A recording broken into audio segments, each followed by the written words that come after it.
मित्रों, एक बार भगवान शिव कैलाश पर्वत पर बैठे थे।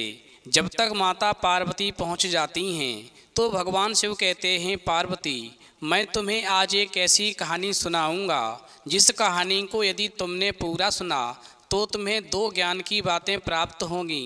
पहली बात, कौन से लोग जान पर खेलकर भी साथ निभाते हैं। दूसरी बात, मरे हुए इंसान की कौन सी चीज़ पहनने से जीवन तबाह हो जाता है। फिर माता पार्वती कहती हैं, प्रभु, यदि ये दो ज्ञान की बातें मुझे प्राप्त होंगी तो आप जल्दी से कहानी शुरू कीजिए। मैं कहानी को पूरा और मन से सुनूंगी। तो मित्रों, कहानी शुरू करने से पहले मेरा आप सभी से अनुरोध है कि आप हमारी कहानी में खो जाएं। उससे पहले हमारे चैनल को सब्सक्राइब करके बेल आइकन अवश्य दबा लें, जिससे हमारी हर वीडियो का नोटिफिकेशन सबसे पहले आप तक पहुंच सके और आप हमारी हर वीडियो से प्राप्त ज्ञान का अपने जीवन में लाभ उठा सकें। तो आइए कहानी शुरू करते हैं। भगवान शिव कहते हैं, पार्वती, एक राजा था। उसके पुत्र एवं उसके मंत्री के पुत्र में गहरी मित्रता थी। दोनों साथ साथ रहते थे, साथ साथ खाते थे, साथ साथ घूमते थे। वहीं एक बार दोनों ने साथ साथ घूमने का निश्चय किया। रुपए पैसे की कोई कमी नहीं थी। दोनों ही बहुत ही साहसी थे। फिर एक दिन राजा का पुत्र मंत्री के पुत्र को लेकर के अपने अपने घोड़े पर सवार होकर के घूमने के लिए निकल पड़े। वहीं शाम होते होते वो एक बहुत बड़े तालाब के किनारे पहुँचे। आसपास कोई गांव या बस्ती न देख कर के उन्होंने वहीं पर रात व्यतीत करने का निश्चय किया। भगवान शिव कहते हैं, पार्वती, अपने अपने घोड़ों को पेड़ से बांध करके वे एक पेड़ की ऊंची डाल पर चढ़ गए। उन्होंने वहीं सोने की व्यवस्था की। अंधकार बढ़ने पर उन्हें विभिन्न प्रकार के जानवरों की आवाज़ें सुनाई पड़ने लगीं। कुछ देर बाद एक विचित्र दृश्य दोनों देख करके घबरा उठे। राजपुत्र और मंत्री के पुत्र ने क्या देखा कि तालाब के बीच में पानी में हलचल हुई। जोर जोर से फुफकारने की आवाज़ आने लगी। थोड़ी देर में वहाँ एक विशाल सांप अपना फन उठाए हुए पानी से बाहर निकला। वहीं किनारे पर आकर के वो फुफकारने लगा। सांप के सिर पर अद्भुत मणि थी। उसका उज्जवल प्रकाश चारों ओर फैल रहा था। भगवान शिव कहते हैं, पार्वती, वहीं सांप ने अपनी मणि को एक मिट्टी के ढेर पर रख दिया और फुफकारते हुए भोजन की खोज में उस पेड़ के नीचे पहुंचा जिस पेड़ पर दोनों मित्र बैठे थे। वहीं सांप ने दोनों घोड़ों को खा लिया। अब राजपुत्र और मंत्री का पुत्र दोनों सोच रहे थे कि अब सांप उन्हें भी डस लेगा, क्योंकि उन दोनों के घोड़ों को सांप पहले ही खा चुका है। मगर वो दोनों ऐसा सोच ही रहे थे, तब तक वो सांप जो था दूसरी ओर निकल गया। वहीं वो दोनों उत्सुकता से मणि को देखने लगे। उन्होंने पहले कभी मणि नहीं देखी थी, केवल कहानियों में ही सुना था। फिर सांप के दूर जाते ही मंत्री के पुत्र की इच्छा मणि को प्राप्त करने की हुई। उसने सुना था कि मणि से निकलते प्रकाश को ढकने का एकमात्र उपाय गोबर या फिर घोड़े की लीद है। वहीं घोड़े की लीद जो थी पेड़ के नीचे पड़ी थी। फिर तो मंत्री का पुत्र जल्दी से पेड़ के नीचे उतरा और मणि को घोड़े की लीद से ढक दिया और फिर पेड़ पर चढ़ कर के बैठ गया। वहीं थोड़ी देर के बाद में जब सांप लौटा और मणि को ढूंढने लगा, फिर वो वहाँ पर मणि को न पाकर के गुस्से से फन पटकने लगा। वहीं गुस्से और दुख से उस सांप ने वहीं पर प्राण त्याग दिए।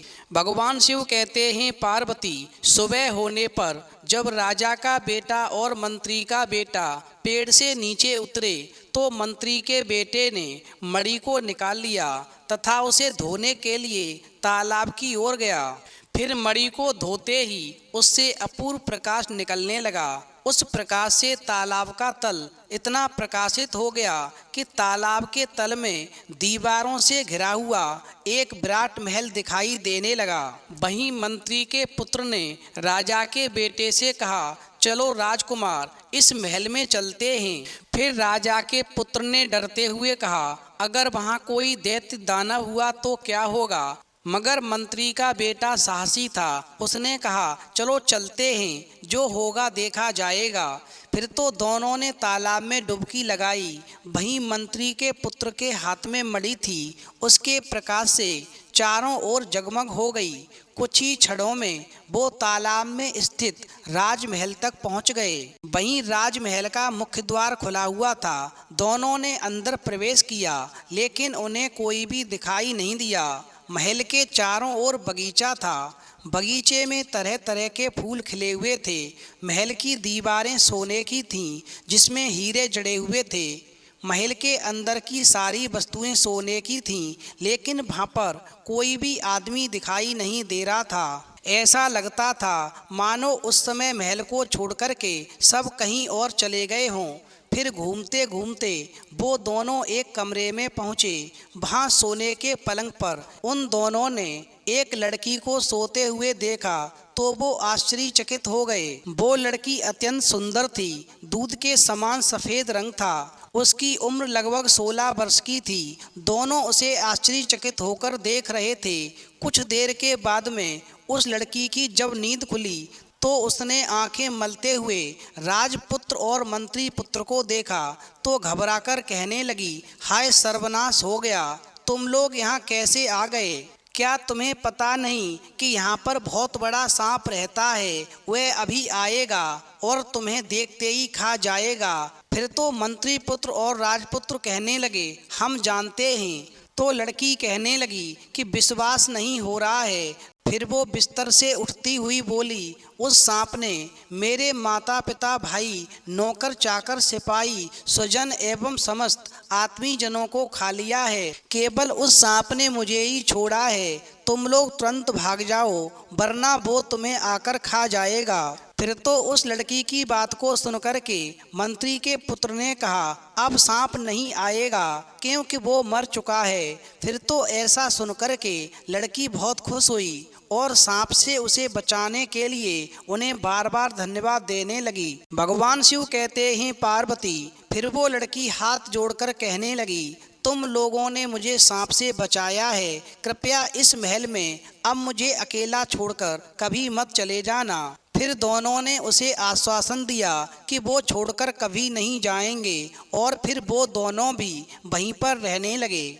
वहीं लड़की देखने में जितनी सुंदर थी, स्वभाव में उतनी ही अच्छी थी। फिर कुछ दिनों के बाद में राजपुत्र ने उसके साथ विवाह कर लिया और आराम से उसी महल में उस लड़की के साथ में रहने लगा। वहीं समय धीरे धीरे गुजरता गया। उसके कुछ दिनों के बाद में राजपुत्र ने अपने देश जाने की सोची, लेकिन वो शाही ठाट बाट के साथ जाना चाहता था। फिर मंत्री पुत्र ने कहा, मित्र तुम चिंता मत करो, मैं पहले तुम्हारे पिता राजा के पास जाऊंगा और उन्हें सब कुछ बता दूंगा। फिर हाथी घोड़े प्रजा के साथ वो आएंगे और हम दोनों को राजसी ठाट के साथ में यहाँ से लेकर जाएंगे। वहीं मंत्री पुत्र की बात को सुनकर के राजपुत्र जो था आश्वस्त हो गया। भगवान शिव कहते हैं, पार्वती। वहीं तय कार्यक्रम के मुताबिक मंत्री पुत्र जाने को तैयार हुआ। वहीं तालाब के ऊपर जाने के लिए मणि की जरूरत थी, तो दोनों ने तय किया कि मणि लेकर दोनों ऊपर जाएंगे। फिर राजपुत्र मणि के साथ वापस आ जाएगा और मंत्री पुत्र अपने देश की ओर रवाना हो जाएगा। और फिर इसी कार्यक्रम के अनुसार जल से बाहर आकर के मंत्री पुत्र ने अपने लौटने की तिथि राजपुत्र को बताई और अपने देश के लिए उसने प्रस्थान किया। भगवान शिव कहते हैं, पार्वती। मंत्री पुत्र जो था वो अपने देश के लिए रवाना हो गया और राजपुत्र जो था पुनः मणि लेकर के अपनी पत्नी के पास उस जल के अंदर चला गया। इधर मंत्री पुत्र सीधे रास्ते से न लौट करके दूसरे रास्ते से अपने देश को लौटा, जिससे उसे देश तक पहुंचने में ज़्यादा समय लग गया। इसलिए उसे पूरी तैयारी के साथ लौटने में देर हो गई। उधर राजपुत्र उस निर्जन महल में अत्यंत अधीर होकर के मंत्री पुत्र के लौटने की प्रतीक्षा करने लगा। भगवान शिव कहते हैं, पार्वती। एक दिन राजपुत्र दोपहर को भोजन करके सो रहा था, तभी उस लड़की की नज़र उस मणि के ऊपर पड़ी तो उसने सोचा कि पानी के बाहर की दुनिया कैसी है, मैंने कभी नहीं देखी है। राजकुमार सो रहा है, अतः तब तक मैं मणि लेकर ऊपर जाती हूँ और बाहर की दुनिया देख कर के राजपुत्र के जगने से पहले वापस लौट आऊँगी। फिर उस लड़की ने वैसा ही किया।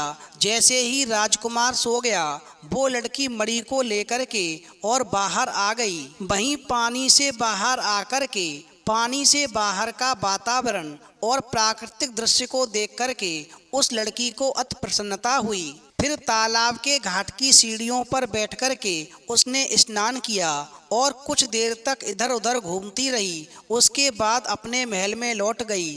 फिर धीरे धीरे उसका साहस बढ़ता गया। अब वो प्रतिदिन दोपहर में राजपुत्र के सो जाने के बाद जल से बाहर रोज आती थी और अंदर चली जाती थी। वहीं जिस राज्य की सीमा के अंतर्गत वो तालाब आता था, एक दिन उस राज्य का राजा अपने पुत्र के साथ में शिकार खेलने के लिए वहां आया। फिर तालाब के पास ही उन्होंने अपना डेरा डाल दिया। दोपहर को सभी खाने पीने में व्यस्त थे। वहीं उसी राज्य का राजकुमार घूमते घूमते उसी तालाब के किनारे खड़ा हो गया। एक बुढ़िया वहीं आसपास की सूखी लकड़ियां चुन रही थी और उधर वो लड़की भी रोज की तरह मणि लेकर के तालाब के घाट की सीढ़ियों पर आकर के बैठती थी। वहीं अचानक जब जल कन्या की नज़र उस राजकुमार और उस बुढ़िया के ऊपर पड़ी तो वो अत्यंत घबरा गई और तालाब में डुबकी लगा कर के अपने महल में पहुंच कर के फिर उसने राहत की सांस ली। इधर राजकुमार जो था लड़की की सुंदरता पर इतना मुग्ध हो गया था कि उसका रूप उसके मन से नहीं निकल पा रहा था, क्योंकि ऐसी रूपवती कन्या राजकुमार ने पहले कभी नहीं देखी थी। फिर तो एक झलक दिखा कर के जब वो जल कन्या अदृश्य हो गई तो राजपुत्र काठ की तरह स्थिर खड़ा रहा और सोचने लगा कि कितना अच्छा होगा अगर ये रूपवती लड़की एक बार फिर उसे दिख जाए। लेकिन उसकी ये कामना पूर्ण नहीं हुई। वो पागल सा हो गया और बार बार एक ही बात कह रहा था कि अभी थी अभी थी। वहीं उस राजकुमार की बात को सुनकर के कोई भी कुछ भी समझ नहीं पा रहा था। राजपुत्र वहाँ से लौटना नहीं चाहता था। बड़ी मुश्किल से उसे राजमहल लाया गया। वहीं राजा ने राज्य के अनेक वैद्यों को बुलाया, उसका बहुत इलाज करवाया, पर कोई लाभ नहीं हुआ। राजा का बेटा सिर्फ एक ही रट लगाए हुए था कि अभी थी अभी थी। फिर तो राजकुमार की रटना से राजा अत्यंत उदास हो गया। फिर राजा ने घोषणा करवाई, जो कोई भी राजपुत्र को ठीक कर देगा उसकी बेटी के साथ में राजपुत्र का विवाह करवा दिया जाएगा और आधा राज्य भी उसे दिया जाएगा। भगवान शिव कहते हैं पार्वती, लेकिन कोई भी सामने नहीं आया। राजा एकदम निराश हो गए। फिर एक दिन एक बुढ़िया ने आकर कहा, महाराज मैं आपके पुत्र को ठीक कर सकती हूँ। तो राजा ने आश्चर्य से कहा, तुम कैसे कर सकती हो, जब बड़े बड़े प्रसिद्ध वैद्य भी उसका इलाज करके ठीक नहीं कर सके। फिर राजा की बात को सुनकर के वो बुढ़िया कहने लगी, हाँ महाराज मैं अभी नहीं बताऊंगी, पर तुम्हारे बेटे को मैं ठीक कर दूंगी। पहले उसे ठीक कर दूं फिर बताऊंगी। वहीं राजा कहने लगा कि मेरे पुत्र को ठीक होने में कितना समय लगेगा। तो बुढ़िया कहने लगी, ये भी नहीं बता पाऊंगी, पर महाराज यदि आपका मुझे सहयोग मिला तो आपका बेटा शीघ्र ही ठीक हो जाएगा। आप केवल मेरा सहयोग करो। भगवान शिव कहते हैं पार्वती, फिर वो बुढ़िया राजा से कहने लगी, जिस तालाब के किनारे राजपुत्र पागल हुए थे वहाँ मेरे लिए एक झोंपड़ी बनवा दीजिए और झोंपड़ी से कोई 100 कदम दूर आपके अनुचर छिपकर रहेंगे और वो मेरे निर्देश का पालन करेंगे। वहीं राजा ने बुढ़िया की बात मान करके अपने अनुचरों को आदेश दिया कि वो बुढ़िया के निर्देशानुसार कार्य करें। फिर बुढ़िया कहने लगी, लेकिन महाराज जब आपका बेटा ठीक हो जाए तो आप अपने वचन को भूल मत जाना। मैं तो आपके बेटे से विवाह नहीं करूंगी, लेकिन बदले में मेरी आपसे शर्त होगी कि आपकी बेटी का विवाह मेरे फकीर चंद बेटे के साथ में होगा। वहीं उस बुढ़िया का एक फकीर चंद नामक बेटा था। वो एकदम से पागल था, बीच बीच में घर से भाग जाता था और वो लंगोट भी धारण करता था और सारे शरीर में राख मल लेता था। वहीं जब वो घर वापस आता था तो दरवाजे पर खड़ी माँ के सामने उछल उछल करके नाचता था। उसकी बात कभी भी किसी को समझ में नहीं आती थी। आखिरकार ये क्या चाहता है। भगवान शिव कहते हैं पार्वती, वहीं राजा के आदेश से तालाब के किनारे झोंपड़ी बना दी गई और 100 कदम की दूरी पर अनुचरों को रहने की व्यवस्था कर दी गई। वहीं अनुचरों को यह भी आदेश दिया गया कि जब तक बुढ़िया ना बुलाए तब तक तालाब के किनारे किसी को नहीं जाना है। फिर तो बुढ़िया जो थी उस तालाब पर नजर रखने लगी। इधर तालाब के अंदर राजमहल में राजपुत्र अपनी पत्नी के साथ मंत्री पुत्र के आने का इंतजार कर रहा था, लेकिन मंत्री पुत्र का कुछ भी अता पता नहीं था, क्योंकि जो समय दिया था वो समय निकल चुका था। इधर उस दिन की घटना के बाद लड़की एक दिन भी तालाब से बाहर नहीं निकली, लेकिन भाग्य का लिखा कौन जानता है। एक दिन दोपहर को भोजन के बाद में जब राजपुत्र सोने के लिए गया, वो लड़की मणि हाथ में लेकर के पुनः तालाब से बाहर निकली और इधर उधर देखने के बाद में पक्के घाट पर बैठ गई। वहीं बुढ़िया को इसी अवसर की प्रतीक्षा थी। फिर वो बुढ़िया कहने लगी, ओ रूप की रानी बेटी, आओ मैं तुम्हें नहला देती हूँ। वहीं उस जल कन्या ने कोई आपत्ति नहीं की तो बुढ़िया उसके पास जाकर बैठ गई और मणि को उसके हाथ में देखकर बोली, अरे बेटी, इस मणि को क्यों हाथ में ले रखा है, ये पानी में गिर सकती है, तुम घाट के ऊपर ठीक से रख दो। वहीं जैसे ही उस लड़की ने उस मणि को घाट के ऊपर रखा तो बुढ़िया ने मौका देख करके मणि को अपनी अंटी में छिपा लिया और अनुचरों को इशारा किया तो अनुचरों ने लड़की को पकड़ लिया और उसे राज दरबार में पेश किया।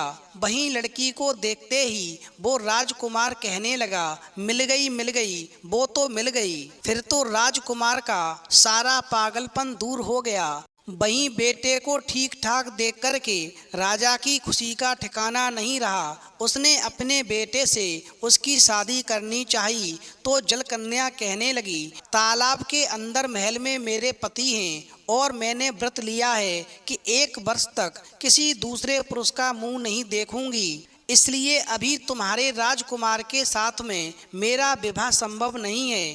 फिर तो ऐसा सुनकर के राजा उदास हो गया और उसे कोई उपाय नहीं सूझा।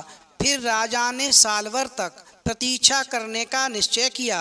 उधर मंत्री पुत्र सारी व्यवस्था करके उसी तालाब के किनारे हाथी घोड़ों एवं अनुचरों के साथ पहुंचा और फिर वो तालाब के किनारे आम के बगीचे में तंबू तानकर तालाब की ओर एकटक देखता रहा। हालांकि राजपुत्र को जो समय दिया था वो बीत गया था, किंतु मंत्री पुत्र को आशा थी कि राजपुत्र बाहर अवश्य आएंगे। उन्हें भी मेरे आने की चिंता होगी, क्योंकि बिना मणि के महल के अंदर प्रवेश नहीं हो सकता था। वहीं वो मंत्री पुत्र जो था उस राजपुत्र के तालाब से बाहर आने का इंतजार करने लगा, परंतु राजपुत्र और उसकी पत्नी जल से बाहर नहीं निकले।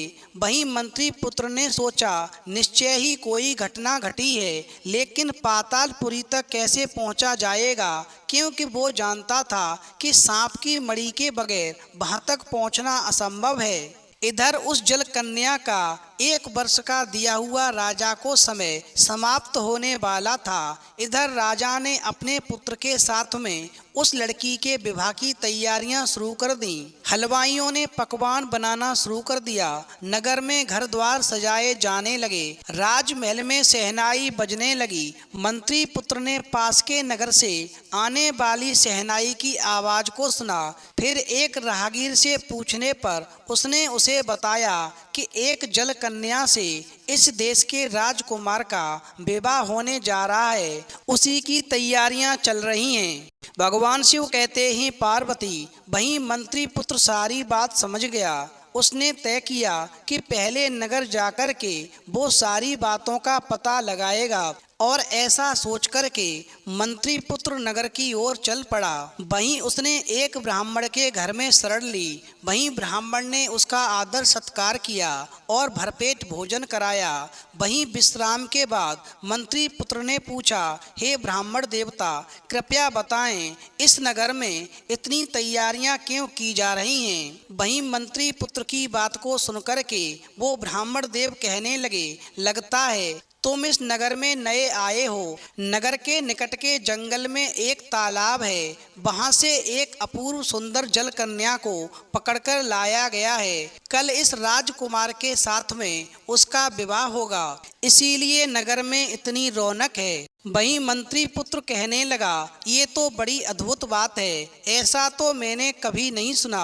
दरअसल मैं बहुत दूर से आया हूँ, कृपया मुझे पूरी बात बताइए। वहीं ब्राह्मण पुत्र ने सारी बात बताते हुए कहा कि एक दिन इस देश का राजा शिकार खेलने को जंगल में गया था। वहां उसका पुत्र पागल हो गया और एक बुढ़िया ने एक जल कन्या को पकड़ कर के किस तरह से उसे ठीक किया, ये तो मुझे भी नहीं मालूम है। मगर वो बुढ़िया जब जल कन्या को पकड़ कर के लाई और उसे राजकुमार के सामने किया तो राजकुमार ठीक हो गया। वहीं मंत्री पुत्र ने पूछा कि बुढ़िया को राजा ने जो वचन दिया था क्या वो पूरा हुआ?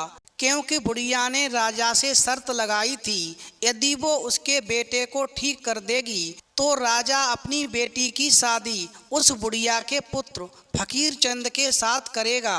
मगर फकीर चंद कहीं गायब हो गया है, आज तक वो नहीं आया है, इसलिए अभी राजा की बेटी का विवाह उस फकीर चंद के साथ में नहीं हुआ है। फिर तो मंत्री पुत्र कहने लगा, अच्छा ब्राह्मण देव, एक बात बताओ, वो बुढ़िया का बेटा फकीर चंद दिखने में कैसा है? तो ब्राह्मण कहने लगे, देखने सुनने में तो वो तुम्हारी तरह है, लंगोट धारण करता है और पूरी देह में राख मलकर रहता है। हाथ में हमेशा पेड़ की एक डाल लेकर के माँ के घर के दरवाजे के सामने उछल उछल कर नाचता है और कहता रहता है कि यह नहीं होगा, नहीं होगा। भगवान शिव कहते हैं पार्वती। फिर ऐसा सुनने के बाद में मंत्री पुत्र ने मन ही मन एक योजना बनाई और वो ब्राह्मण से विदा लेकर के नगर के बाहर आ गया। फिर फकीर चंद का वेश बना करके पुनः नगर में लौट आया। हाथ में पेड़ की एक डाल लेकर के बुढ़िया के घर के सामने उछल उछल कर नाचने लगा। वहीं फकीर चंद की आवाज़ सुनकर के बुढ़िया बहुत खुश हुई। वो समझ नहीं सकी कि मंत्री पुत्र फकीर चंद के वेश में आया है और वो बुढ़िया खुश होकर कहने लगी, लगता है भगवान ने मेरी टेर सुन ली है, मेरा बेटा आ गया है। बेटा अब मुझे छोड़ कर के तू कभी मत जाना। वहीं फकीर चंद के वेश में वो मंत्री पुत्र कहने लगा, नहीं नहीं, यह नहीं होगा, यह नहीं होगा। फिर तो बुढ़िया कहने लगी, तुम मेरे साथ रहो, राजा की बेटी के साथ तुम्हारा विवाह कराऊंगी। वहीं फकीर चंद जो था शादी के लिए राजी हो गया। वहीं बुढ़िया जो थी वो मंत्री पुत्र को अपना बेटा फकीर चंद समझ कर के उससे कहने लगी, देखो बेटा, मैं एक तालाब से जल कन्या को पकड़कर लाई हूँ, क्या तुम देखने चलोगे? तो फकीर चंद कहने लगा, हाँ चलूँगा चलूँगा। वहीं आगे बुढ़िया ने कहा, क्या तुम सांप के सिर की मणि देखोगे? तो फकीर चंद कहने लगा, हाँ देखूंगा देखूंगा। फिर तो बुढ़िया ने अपनी अंटी से मणि को जैसे ही निकाला तो नकली फकीर चंद ने उसे लेकर के अपनी अंटी में रख लिया। वहीं बुढ़िया इतनी खुश थी कि उसका ध्यान उस ओर गया ही नहीं। वो फकीर चंद को राजमहल में ले गई। वहीं जिस कमरे में राजकन्या थी उसने उसी कमरे में उस फकीर चंद को बैठा दिया। वहीं शाम होने पर उस बुढ़िया ने अपने बेटे फकीर चंद से कहा, चलो घर चलते हैं। तो वो नकली फकीर चंद घर जाने को तैयार नहीं हुआ। वहीं अंत में हार करके बुढ़िया पहरेदारों से उसका ख्याल रखने की कह करके अकेली घर लौट गई। भगवान शिव कहते हैं पार्वती वहीं रात में जब सो गए तो मंत्री का पुत्र जो था उस जलकन्या के पास पहुंचा और उसने उसे अपना परिचय दिया। फिर वो जलकन्या रोकर कहने लगी, चाहे जैसे हो मेरा उद्धार करो, मुझे मेरे राजपुत्र के पास ले चलो। तुम्हारे जैसा शुभ चिंतक और दूसरा मित्र कौन हो सकता है। वहीं मंत्री पुत्र कहने लगा, तुम चिंता मत करो, इसीलिए तो मैं इस वेश में आया हूँ। अब मैं जैसा कहूँगा तुम वैसा ही करना और फिर आज रात को ही हम यहाँ से भाग चलेंगे। वहीं उसके बाद में नकली फकीर चंद बार बार खिड़की से बाहर आता, उछलता नाचता। पहले तो पहरेदार थोड़े चौकन्ने रहे, फिर उसे पागल समझ करके आपस में कहने लगे, ये तो पागल है, लगता है सारी रात इसी तरह उछलता कूदता रहेगा, कभी खिड़की से बाहर आएगा, कभी अंदर जाएगा। हम लोग सारी रात कब तक जगेंगे, चलो हम सभी लोग थोड़ा आराम कर लेते हैं। भगवान शिव कहते हैं पार्वती वहीं मौका देख करके मंत्री पुत्र जलकन्या को अपनी पीठ में बांध करके खिड़की के रास्ते निकलकर भागा और उसी तालाब के किनारे पहुंच गया। वहीं जब मंत्री का बेटा उस जलकन्या को लेकर के पुनः तालाब के अंदर पहुंचा तो राजपुत्र से कहा, जल्दी चलो, अन्यथा इस राज्य का राजा हम तीनों को जीवित नहीं छोड़ेगा, क्योंकि यहाँ का राजा इस जलकन्या का विवाह अपने बेटे से कराना चाहता है। जब तक वो हमें ढूंढता हुआ इस तालाब तक आए, हम तीनों को यहाँ से अपने राज्य के लिए निकल लेना चाहिए। वहीं जिस समय राजपुत्र तैयार हुआ तो राजपुत्र की नज़र एक संदूक पर पड़ी। उस राजपुत्र ने जब वो संदूक खोलकर देखा तो उसमें 3 चीजें थीं, राजसी वस्त्र, राजसी आभूषण और हीरों से जड़ा हुआ कड़ा था। फिर तो वो राजपुत्र उन तीनों चीज़ों को देख करके बहुत ही प्रसन्न हुआ, क्योंकि वो तीनों चीज़ें बहुत ही कीमती थीं। इसलिए वो राजपुत्र जो था उस संदूक को अपने साथ लेकर के तालाब से बाहर आ गया और फिर राजपुत्र जो था मंत्री पुत्र और जलकन्या के साथ में तालाब से बाहर निकल कर के अपने देश के लिए लौटने लगा। इधर हाथी घोड़े सब उसने पहले ही लौटा दिए थे, अतः उन्हें पैदल ही लौटना पड़ा। वहीं पहाड़ नदी जंगल पार करते हुए वो अपने देश की ओर बढ़ने लगे। इसी तरह कई दिन बीत गए, कोई आबादी उन्हें दिखाई नहीं पड़ी। एक विशाल बरगद के पेड़ के नीचे एक रात उन्होंने विश्राम करने का निश्चय किया। वहीं थके होने के कारण राजपुत्र एवं उसकी पत्नी गहरी नींद में सो गए। वहीं मंत्री पुत्र जो था पहरा देने के लिए जगता रहा। जिस समय पर मंत्री पुत्र पहरा दे रहा था उसी समय पर उस पेड़ के ऊपर एक चिड़ा और चिड़ी का बसेरा था। मंत्री पुत्र ने दोनों को बातें करते हुए सुना। चिड़ी कहने लगी, मंत्री पुत्र ने बहुत चालाकी से राजपुत्र और उसकी पत्नी को बचाया है, लेकिन क्या वो सकुशल अपने देश पहुंच सकेंगे। तो चिड़ा कहने लगा, मैं तो आने वाली भीषण विपत्ति को देख रहा हूँ। राजपुत्र को लेने के लिए राजा हाथी भेजेगा, किंतु राजपुत्र उस हाथी पर चढ़ते ही गिरकर मर जाएगा। तो चिड़ी ने पूछा, अगर कोई राजपुत्र को हाथी की पीठ पर चढ़ने से रोक दे तो क्या वो बच जाएगा। तो चिड़ा कहने लगा, फिर तो वो बच जाएगा, लेकिन इससे उसकी होनी नहीं टलेगी। यदि यहाँ से बच जाएगा तो राजमहल के सिंह द्वार से प्रवेश करते समय सिंह द्वार के टूटने से इस राजपुत्र की मौत हो जाएगी। तो चिड़ी कहने लगी, यदि कोई सिंह द्वार को पहले ही तोड़ दे तो क्या होगा। तो चिड़ा कहने लगा, तो वो बच जाएगा, लेकिन उससे भी होनी नहीं टलेगी। और फिर उसके बाद में राजपुत्र के बहुत दिनों के बाद देव कन्या जैसी पुत्र वधू के साथ लौटने की खुशी में राजा एक दावत देगा तो राजपुत्र की थाली में मछली का सिर परोसा जाएगा। उसे खाते ही वो गले में अटक जाने से राजपुत्र की मृत्यु हो जाएगी। वहीं चिड़ी कहने लगी, यदि कोई उस सिर को हटा दे तो क्या होगा? तो चिड़ा कहने लगा, फिर राजपुत्र बच जाएगा, लेकिन फिर भी उसकी विपत्ति नहीं टलेगी। और फिर यदि यहाँ से बच जाता है तो रात में राजपुत्र जब सोने के लिए जाएगा तो एक विषधर सांप उसे डस लेगा और उसकी मृत्यु हो जाएगी। फिर चिड़ी कहने लगी, यदि कोई छिपकर के सांप के टुकड़े टुकड़े कर दे तो क्या होगा? तो चिड़ा कहने लगा, फिर तो राजपुत्र बच जाएगा, किंतु जो मनुष्य सांप को मारेगा अगर वो आज ही ये बातें राजपुत्र को बता देगा तो स्वयं वो इंसान सफ़ेद पत्थर की मूर्ति बन जाएगा। फिर चिड़ी कहने लगी, तो इससे बचने का फिर उपाय क्या है?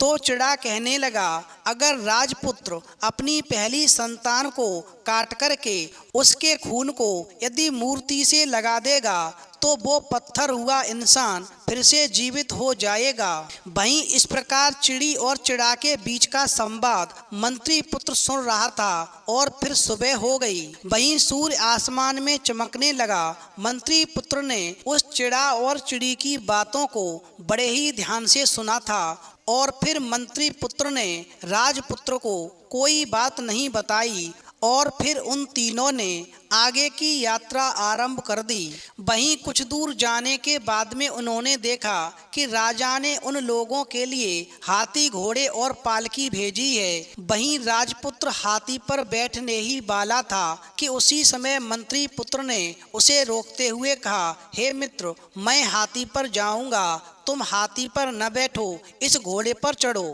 वहीं राजपुत्र थोड़ा नाराज हुआ पर उसने कुछ कहा नहीं और उसने मन ही मन में सोचा, आखिर मंत्री पुत्र के कारण ही मैं अपनी पत्नी के साथ घर वापस आ पाया हूँ। यदि ये नहीं होता तो पता नहीं मेरा क्या होता। और फिर ऐसा सोच करके राजपुत्र ने मंत्री पुत्र से कुछ भी नहीं कहा और चुप रह गया। वहीं नगर में प्रवेश करने के बाद राजमहल का सजा हुआ खूबसूरत सिंहद्वार नजर आया, लेकिन मंत्री पुत्र ने उस द्वार को तोड़ दिया। ऐसा देख करके राजपुत्र का मन अत्यंत उत्तेजित हुआ पर वो चुप रहा। फिर भोजन के समय जब राजपुत्र की थाली में मछली का सिर परोसा गया तब मंत्री पुत्र ने झट से उस सिर को उठा करके अपने मुंह में डाल लिया। वहीं भोजन के बाद मंत्री पुत्र ने राजपुत्र से कहा, मैं घर जा रहा हूँ, अब मुझे अनुमति दीजिए। भगवान शिव कहते हैं, पार्वती, वहीं मंत्री पुत्र के व्यवहार से राजपुत्र इतना खिन्न हो चुका था कि उसने अनुमति देने में बिल्कुल देर नहीं की। लेकिन मंत्री पुत्र घर नहीं गया, वो राजपुत्र के पलंग के नीचे छुप गया, क्योंकि वो जानता था आज सांप आएगा और इसको डस लेगा जिससे राजपुत्र की मृत्यु हो जाएगी। मुझे उस सर्प से इस राजपुत्र को बचाना है और इसीलिए वो राजपुत्र के पलंग के नीचे छुप गया।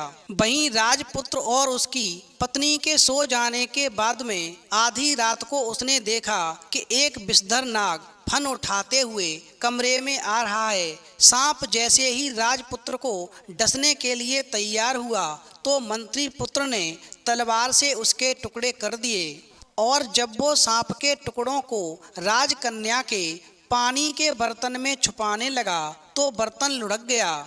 वहीं आवाज सुनकर के राजकन्या उठ बैठी और मंत्री पुत्र को सैन्य कक्ष में देख करके एकदम से चिल्ला उठी। वहीं राजपुत्र भी जाग गया और पलंग के पास रखी तलवार को उठा करके जैसे ही मंत्री पुत्र को मारने के लिए उठा तो मंत्री पुत्र कहने लगा, मित्र, मेरा विश्वास करो, मैं तुम्हारी जान बचाने के लिए यहाँ पर आया हूँ, इसीलिए मैंने ये सब किया है।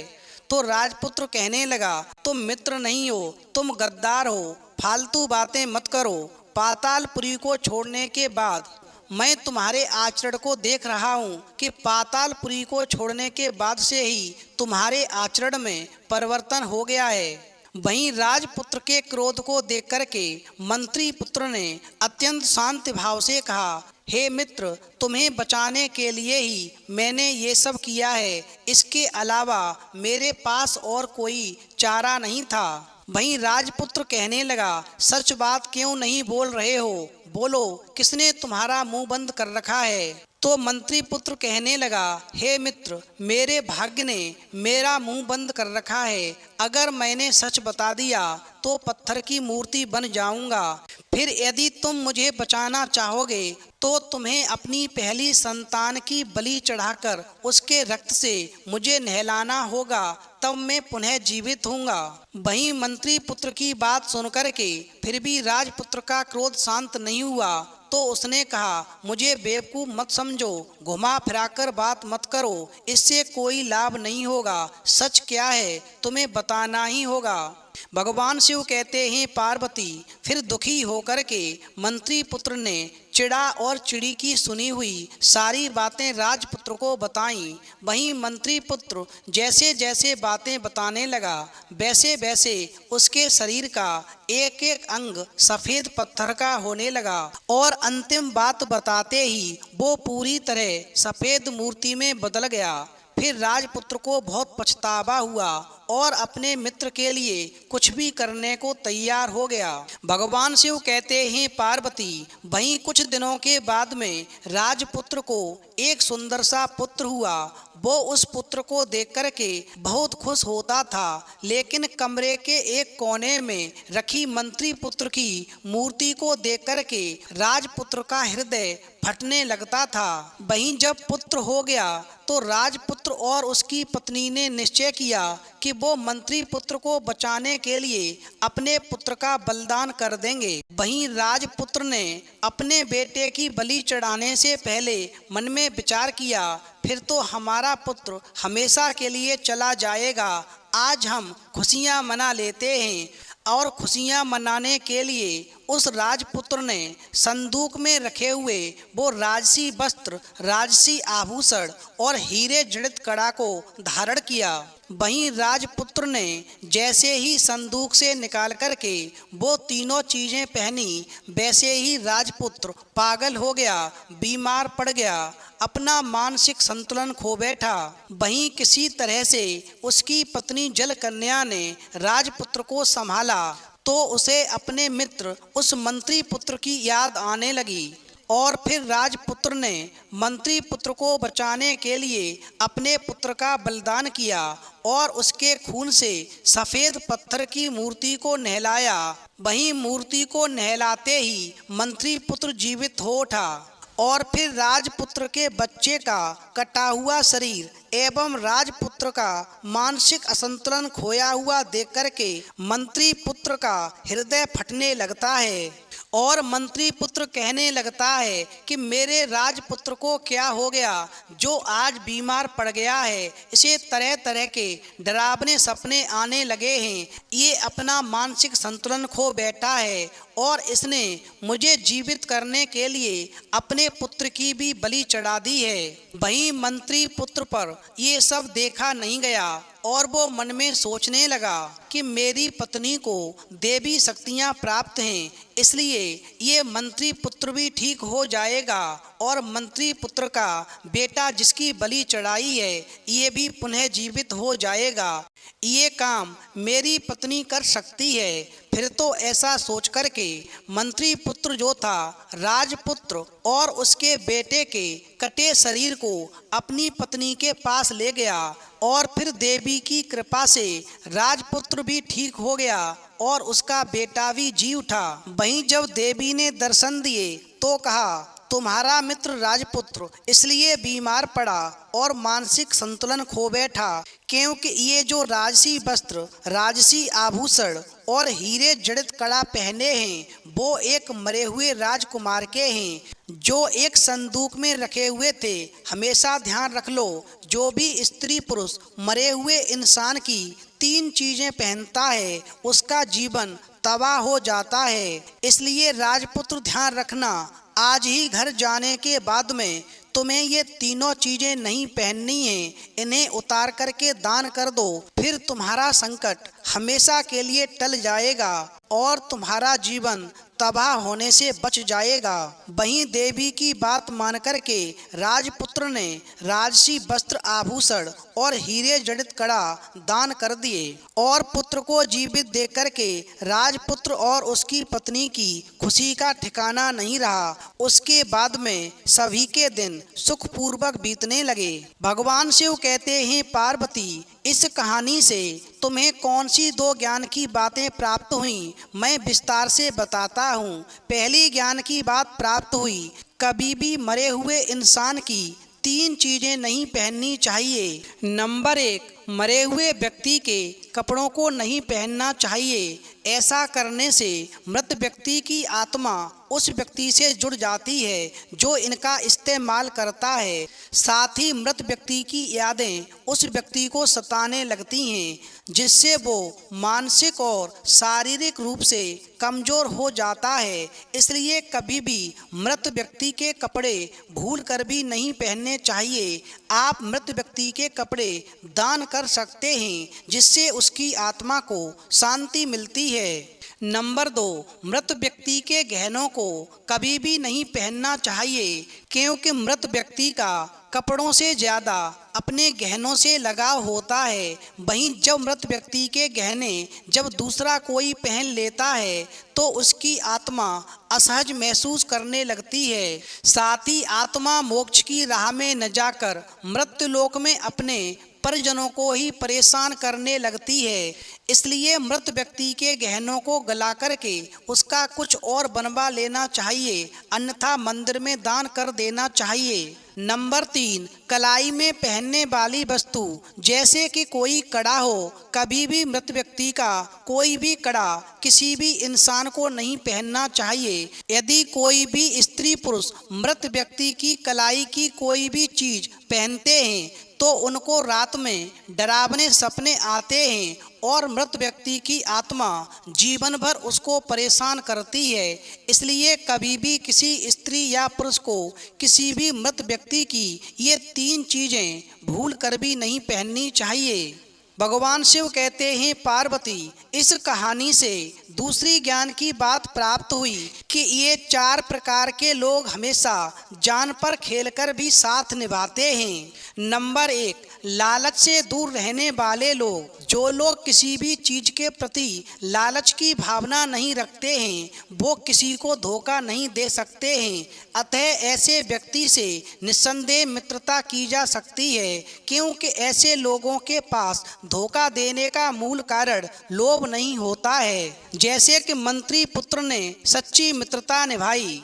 नंबर 2, निस्वार्थ संयोग करने वाले लोग। जो लोग बिना किसी स्वार्थ के लोगों की सेवा में तत्पर रहते हैं, ऐसे लोगों को मित्र बनाना हमेशा श्रेयस्कर होता है, क्योंकि वो हर परिस्थिति में आपके साथ समभाव से उपस्थित रहते हैं। नंबर 3, संतुलित व सीमित स्वभाव के लोग। ऐसे लोग जो दूसरों के आडंबर से प्रभावित नहीं होते तथा अपने में सीमित और संतुलित स्वभाव के होते हैं, वो कभी भी किसी के साथ विश्वासघात नहीं करते। अतः ऐसे विश्वसनीय व्यक्ति से बिना संदेह के मित्रता की जा सकती है, जैसे कि वो मंत्री पुत्र था। नंबर 4, 2 टूक और स्पष्ट बोलने वाले लोग। जो लोग बिना लाग लपेट के सामने वाले से स्पष्ट बात करते हैं, वो साफ दिल के होते हैं। ऐसे लोगों से बिना संशय के मित्रता की जा सकती है, क्योंकि इस तरह के लोग जीवन में किसी का अहित नहीं करते। वहीं कहानी सुनने के बाद में माता पार्वती कहती हैं, प्रभु, वास्तव में कहानी सुनकर के मेरा मन प्रफुल्लित हो गया। तो मित्रों, यदि आपको भी कहानी पसंद आई हो तो प्लीज़ आप हमारे चैनल को सब्सक्राइब करें और भगवान शिव पार्वती के लिए एक लाइक करना न भूलें।